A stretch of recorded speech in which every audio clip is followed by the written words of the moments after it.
Scroll করতে করতে হুট করেই বুকটা কেমন যেন ভারী হয়ে ওঠে, তাই না? কেউ একজন দামি রেস্তোরাঁয় খাচ্ছে, কেউ নতুন গাড়ি কিনছে, কেউ তার হাসি মুখের সুন্দর ছবি পোস্ট করছে, আর ঠিক সেই মুহূর্তে আপনার নিজের জীবনটাকে বড্ড সাধারণ, ব্যর্থ আর একঘেয়ে মনে হতে শুরু করে। স্বাগত মানুষের তৈরি করা সবচেয়ে বড় মানসিক ফাঁদে, যার নাম দ্য কম্প্যারিজন ট্র্যাপ বা তুলনার ফাঁদ। মনস্তত্ত্ব বলে আমরা আমাদের জীবনের সবচেয়ে বড় ভুলটা করি যখন আমরা অন্যের হাইলাইট রিল বা সাজানো মুহূর্তগুলোর সাথে আমাদের জীবনের বিহাইন্ড দ্য সিন বা পর্দার পেছনের ভাঙাচোরা দিনগুলোর তুলনা করতে বসি। সোশ্যাল মিডিয়ায় মানুষ কেবল তার জীবনের সেরা অংশটুকু, তার সাফল্য আর তার আনন্দটুকুই দেখায়।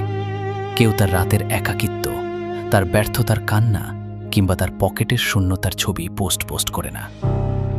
আমরা একটা অবাস্তব নিখুঁত দুনিয়ার সাথে তুলনা করে আমাদের বাস্তব সুন্দর জীবনটাকে প্রতিনিয়ত বিষাক্ত করে তুলছি।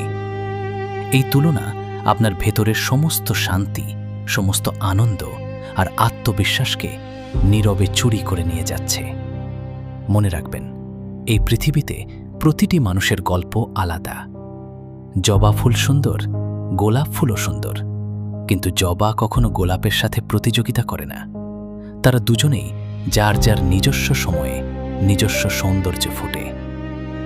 আপনার লড়াইটা চারপাশের ওই মানুষগুলোর সাথে নয়, আপনার লড়াইটা শুধুই আপনার অতীতের সাথে।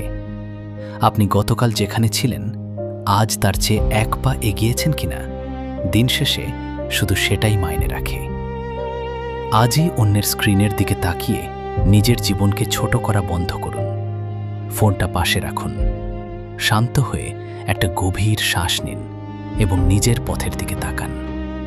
সুদূর যাত্রার এই পথটা শুধুই আপনার। এখানে অন্যের গতি দেখে নিজের ছন্দ হারাবেন না। নিজের গতিতে চলুন, নিজের ওপর বিশ্বাস রাখুন।